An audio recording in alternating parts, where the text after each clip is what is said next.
بھائی گزارش یہ ہے کہ سب سے بڑا علاج تو زمزم ہے، کیونکہ میرے مدنی کا فرمان ہے کہ زمزم جو ہے یہ طعام و طعم و شفا و سقم، یہ کھانے کا کھانا بھی ہے اور بیماری کی شفا بھی ہے۔ اور اسی طرح حضور نے فرمایا کہ ماء زمزم لما شرب لہ، زمزم کا پانی جس غرض کے لیے پیو اللہ پوری کر دیتا ہے، صرف بیماری نہیں۔ ایک آدمی کنویں پہ آیا، پہلے تو کنواں ہوتا تھا نا زمزم، ہر آدمی ڈول کھینچ کے بھی پی لیتا تھا یا ان سے ڈول میں اپنے ہاتھوں میں ڈلوا لیتا تھا۔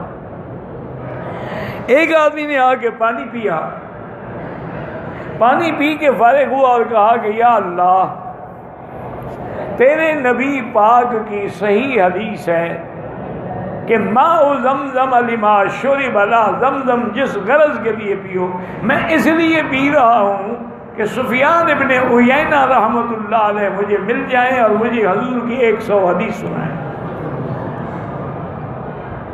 تو جب سلام دعا ختم کی تو حضرت نے ہاتھ پکڑ فرمایا انا سفیان ابن عیینہ، میں سفیان ابن عیینہ ہوں، تمہاری دعا منظور ہوگی اور تمہیں حدیث سناؤں۔ تو جس غرض کے لیے پیے، ایک آدمی نے زمزم پیا، کتنی بڑی دعا کی، اللہ تمہیں بھی توفیق دے مجھے بھی۔ انہوں نے کہا کہ یا اللہ، اگر زمزم ہر غرض کے لیے ہے، مجھے قیامت والے دن کی پیاس سے بچا لے۔ ان کی نظر قیامت پر ہوتی ہے نا، ہماری نظر تو دولت پہ ہوتی ہے نا، پیسے پہ ہوتی ہے۔ یہ نیت کی بات ہے، یقین کی بات ہے۔ کتنے لوگ ہیں جو زمزم پیتے بھی ہیں لیکن فائدہ نہیں ہوتا۔ اصل بات تمہارا یقین ہو تو زمزم سے بڑا علاج کوئی نہیں دنیا میں۔ اور دوسرا علاج یہ ہے کہ جس کو کینسر ہو، صبح و شام ہر نماز کے بعد سورۃ فاتحہ 7 دفعہ پانی پہ دم کر کے پلایا کریں، چونکہ سورۃ فاتحہ بھی شفا ہے، اس کا نام بھی شافیہ ہے۔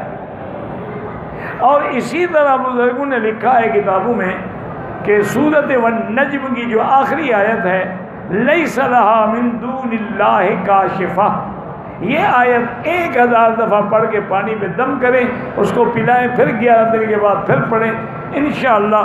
بہرحال میں نے تو 1-2 دوستوں کو بتایا، اللہ کا شکر ہے کہ انہوں نے مجھے خود آ کے بتایا جی کہ اب اللہ کی رحمت سے مجھے کوئی کینسر نہیں، میرے سارے ٹیسٹ کلیئر ہو گئے۔